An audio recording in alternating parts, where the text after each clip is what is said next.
मथुरा से वृंदावन की दूरी कितने किलोमीटर होगी? कोई गया है?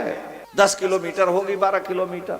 और जो 9 लाख गौएं केवल नंद बाबा के यहाँ हैं, और गोपियां दूध दही मक्खन बेचने के लिए 20-20 कोस चली जाती हैं, 10-10 कोस चली जाती हैं। तो श्री कृष्ण के वियोग में दिन रात रोती रहती हैं, तड़पती रहती हैं। 10 किलोमीटर जाके मिल नहीं आ सकती हैं।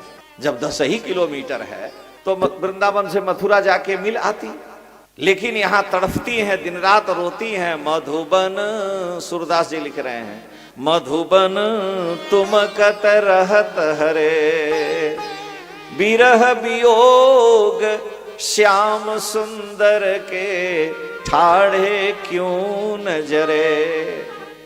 हे वृंदावन के वृक्ष लता पताओं श्याम सुंदर के वियोग में तुम खड़े खड़े सूख जल क्यों नहीं गए? अरे ये मृग के कैसे क्रीड़ा कर रहे हैं। गोपियां उनके वियोग की व्याधि में दिन रात तड़फ करके जीवन धारण करती हैं, उनकी लीलाओं का अनुसंधान करती हैं। लेकिन 10 ही किलोमीटर मथुरा में श्री कृष्ण विराजे हैं, लेकिन वहां जाकर के उलाहना नहीं देती हैं। क्यों नहीं देती? जा सकती है वहां, उनसे मिल लेती, लेकिन नहीं। अगर हमारे वहां जाने से हमारे प्रियतम को संकोच हो, झेप हो, मेरे जाने से अगर उनको कोई संकोच होता हो, तो हम अनंत काल तक मथुरापुरी नहीं जाएंगे। मेरे प्रियतम को संकोच में डालना हमारा धर्म नहीं। वो प्रेमी कैसा जो अपने प्रियतम को संकोच में डाल दे। इसलिए हम मथुरापुरी कभी नहीं जाएंगे, जाना ही नहीं चाहते। जा सकती है, नजदीक है। वहां पर कुब्जा आदि की स्त्रियां उनको मिल गई हैं, उलाहना देती हैं, उनके साथ वो विहार करें। हम अनंत काल तक नहीं जाएंगे, वो खुश रहें। उनकी प्रसन्नता में हमारी प्रसन्नता है। उनके वियोग में दिन रात तड़प तड़प करके जीवन धारण करती हैं, लेकिन जाती नहीं है। क्यों? कि मेरे प्रियतम की, मेरे प्रभु की प्रसन्नता है। हम जाएंगे वो संकोच में कहीं पड़ जाए, इसलिए नहीं जाते हैं। एक दिन की बात है, नारद जी द्वारिका में आए, सबसे मिले जुले। पता चला कि भगवान कृष्ण बहुत बीमार हैं, गए उनसे मिले। बड़ा तेज बुखार चढ़ा था, सारे वैद्य फेल हो गए, भगवान के बुखार की कोई दवा ही नहीं। और सारी पटरानियां घेरे खड़ी हैं, कोई पंखा चल रहा है, कोई पैर में तेल लगा रहा है, कोई मस्तक पर बाम लगा रहा है, लेकिन बुखार डाउन होने का, कम होने का नाम ही नहीं लेता। तब तक नारद जी आ गए वसुदेव जी से मिल करके। नारद जी को पता चला द्वारिकाधीश बहुत बीमार है, 16,108 रानियां वहां खड़ी हैं, एक से एक बढ़ करके पतिव्रता हैं, लेकिन बुखार नहीं उतर रहा, सारे वैद्य फेल हो गए। नारद जी महाराज गए, सारे वैद्य लोग हाथ जोड़ के खड़े हुए, महाराज कोई उपाय नहीं, आप बताओ। नारद जी ने कहा, भागो, तुम लोग फालतू के वैद्य हो, तुम लोग दवा जानते ही नहीं, सबको भगा दिया। नारद जी ने कहा कि बहुत सामान्य दवा है। सबसे सामान्य दवा यह है कि जो कोई भी पतिव्रता स्त्री अपना चरण धो करके दे दे, श्री कृष्ण को पिला दे, बुखार उतर जाएगा। रुक्मिणी, आप अपना चरण धो करके कृष्ण को पिला दीजिए। सत्यभामा, लक्ष्मणा, कालिंदी वो सोचने लगी कि भगवान को हम अपना चरण देंगे, नरक में कहां ठिकाना मिलेगा। पति को चरणामृत पिलाना, इससे बड़ा हम पतिव्रता आप हैं कि नहीं? कहा हाँ पतिव्रता तो है। कहा तो भगवान को चरणामृत पिला दीजिए। लेकिन कोई रानी नहीं तैयार हुई। नारद जी तुरंत वहां से सीधे वृंदावन आए, गोपियों को समाचार दिया कि श्री कृष्ण को इतनी व्याधि है। उद्धव जी साथ में थे, गवाह भी तो साथ में चाहिए। उद्धव जी साथ में थे, गोपियों से कहा कि श्री कृष्ण बड़े बीमार हैं, बुखार 107 डिग्री से ऊपर है, थर्मामीटर काम ही नहीं कर रहा। और वैद्य ने बतलाया है, भक्ति के आचार्य नारद सबसे बड़े वैद्य हैं। वैद्यों ने कहा कि जो कोई पतिव्रता अपना चरण धो करके चरणामृत अगर कृष्ण को दे दे तो वो ठीक हो जाएंगे। सारी गोपियां अपने घर से बर्तन लेके आई, कहीं हमारा चरणामृत ले जाओ, हमारा चरणामृत ले जाओ, वो ठीक हो जाए। नारद जी ने कहा, पता है तुम्हें नरक में जाना पड़ेगा। अरे उन्होंने कहा, हम अनंत काल तक नरक में ही रहेंगे, लेकिन मेरे प्रभु ठीक रहे, वो ठीक रहे, उनकी प्रसन्नता हो। नीके रहो मेरे प्यारे बने रहो, नीके रहो मेरे प्यारे बने रहो, नियरे रहो चाहे न्यारे बने रहो, चाहे पास में रहो चाहे दूर रहो। नीके रहो मेरे प्यारे बने रहो, नियरे रहो चाहे न्यारे बने रहो, जहां भी रहो मेरे ही रहो। मेरे जीवन के प्राण आधारे बने रहो, नीके रहो मेरे प्यारे बने रहो। हम ऐसे प्रेमी नहीं हैं कि आज तुमसे कल उससे प्रेम करें, ऐसे नहीं हम चाहनिहार जो आज तुम्हें कल और को चाहें। फेंक दूं आंखें निकाल दो यदि दूसरी ओर करें जो निगाहें। आप मेरे प्रियतम हैं दूसरे से नहीं। इसलिए हे प्रभु आप ठीक रहें, खुशी रहें। ऐसे नहीं हम चाहनिहार प्रेमी ऐसे नहीं हैं जो आज तुम्हें कल और को चाहें। फेंक दूं आंखें निकाल दो यदि दूसरी ओर करें जो निगाहें। लाख मिलें तुमसे सुंदर गुणवान, लाख मिलें तुमसे बढ़ के, तुम ही को चाहें तुम ही को सराहें। और प्राण रहें जब लौं तन में तब लौं हम प्रेम के नाते निभाएं। नीके रहो मेरे प्यारे बने रहो, नेरे रहो चाहे न्यारे बने रहो। चरणामृत लेकर के नारद जी आए, भगवान को ज्यों ही दिया तुरंत भगवान ठीक हो गए।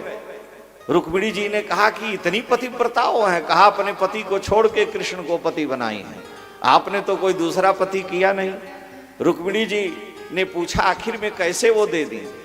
नारद जी ने कहा आप लोगों को चिंता थी कि हम नरक में चली जाएंगी, भगवान भले बीमार पड़े रहे हम नरक से बची रहे। लेकिन गोपियों ने कहा अगर मेरे प्रभु सुखी हैं तो मैं अनंत काल तक नरक का दंड भोग लूंगी, लेकिन मेरे प्रियतम आपके मुख को म्लान नहीं देखना चाहती। जेहि विधि प्रभु प्रसन्न मन होई, करुणा सागर कीजिए सोई। इसलिए ब्रज की गोपियां मथुरा क्यों नहीं जाती कि प्रभु हमारे प्रियतम को संकोच होगा। और तुलसी ने लिखा है कि जो साहिब सेवक ही सकोची, जो सेवक साहिब ही सकोची, जो सेवक भक्त अपने स्वामी को संकोच में डाल दे, बेचारे की बोलती बंद हो जाए। जो सेवक साहिब ही सकोची, निज हित चहई तासुमति पोची। जो सेवक अपना हित करने के लिए अपने स्वामी को संकोच में डाल दे, निज हित चाहे तासुमति पोची, उसकी पोची बुद्धि है, सबसे ओछी है, वो सबसे थर्ड कोटि का सेवक है। तो गोपियां सोचती हैं हम कृष्ण की प्रेमी हैं, सेविका हैं, और मेरे प्रभु को मथुरा जाने से संकोच होगा, हम नहीं जाएंगे। लेकिन संदेश तो अपने प्रियतम को दिया ही जा सकता है। हमारे यहाँ हंस दूत की चर्चा है। कालिदास ने मेघ को दूत बना के भेजा। हंस दूत राजा नल की आप महाभारत में कथा सुने हैं। दमयंती के लिए उन्होंने, मदयंती के लिए उन्होंने हंस को दूत बना के भेजा। तो गोपियों के दूत के रूप में जमुना जी हैं। राधा जी घड़ा लेकर के जमुना के किनारे जल भरने जाती हैं। मैया यशोदा को तो न उठा जाता है न बैठा जाता है, पुत्र के वियोग की व्याधि में पीड़ित हैं। श्री राधा रानी जाती हैं जमुना जी में घड़े से जल भर के लाने। ज्यों ही यमुना जी के नीले रंग को देखती है, नीलिमा जल की, इतना रोने लगती है कि मेरे प्रियतम श्याम सुंदर भी इसी वर्ण के हैं। स्मरण हो आता है, उनके आंखों से इतना आंसू गिरता कि जमुना जी में बाढ़ आ जाती है। और जमुना जी से कहती है कि हे यमुने, तुम तो वृंदावन से रोज मथुरापुरी जाती हो बहती हुई, तो विश्राम घाट पर मेरे प्रभु मेरे प्रीतम रोज स्नान करने आते होंगे, तो तुम उनको मेरा संदेश देना। मेरे प्रेम की चर्चा करना, लेकिन मेरे पीर की चर्चा न करना। अगर हमारी पीर हमारे कष्ट की चर्चा करोगे तो दुखी होंगे। मेरे प्रेम की बातें करना, लेकिन मेरे पीर की चर्चा नहीं करना। संदेश यमुना जी को श्री जी देती हैं कि कहना प्यार हृदय का यमुने, पर अंतर की पीर न कहना। हे यमुना जी, मेरे प्यार की चर्चा करना उनसे। श्याम सुंदर रोज वृंदावन से तुम बहती मथुरा जाती हो, विश्राम घाट पर मिलेंगे, स्नान करने आते हैं, तो कहना प्यार हृदय का यमुने, पर अंतर की पीर न कहना। संदेश क्या देती हैं? कहना तेरी राधा रानी नित मेरे तट पर आती है। मैं रोज आती हैं आप जल भरने के लिए। कहना तेरी राधा रानी नित मेरे तट पर आती है। और हे श्याम सुंदर, जिस घड़े को मटके को लुढ़काया है आपने, वही घड़ा लेके आती है श्री जी। कहना तेरी राधा रानी नित मेरे तट पर आती है।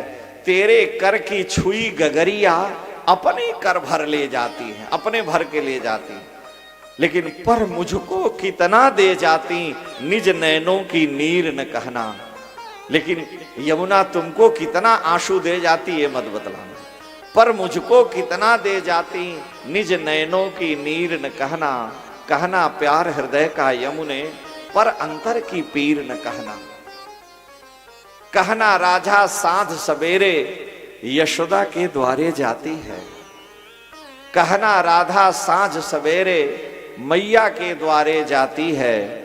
तेरी धौरी धूमर गैया, अपने हाथों दुह आती है। मैया से अब दूध भी नहीं दुहा जाता। ये संदेश देना यमुना जी। कहना राधा साँझ सवेरे, यशोदा के मैया के द्वारे जाती है। तेरी धौरी धूमर गैया, अपने हाथों दुह आती है। पर प्रेम की दशा में भरता कितना पात्र, भरता कितना पात्र, धरा पर गिरता कितना क्षीर न कहना। कहना प्यार हृदय का यमुने, पर अंतर की पीर न कहना। ध्यान ही नहीं है दूध बल्टी में जा रहा है कि नीचे जा रहा है।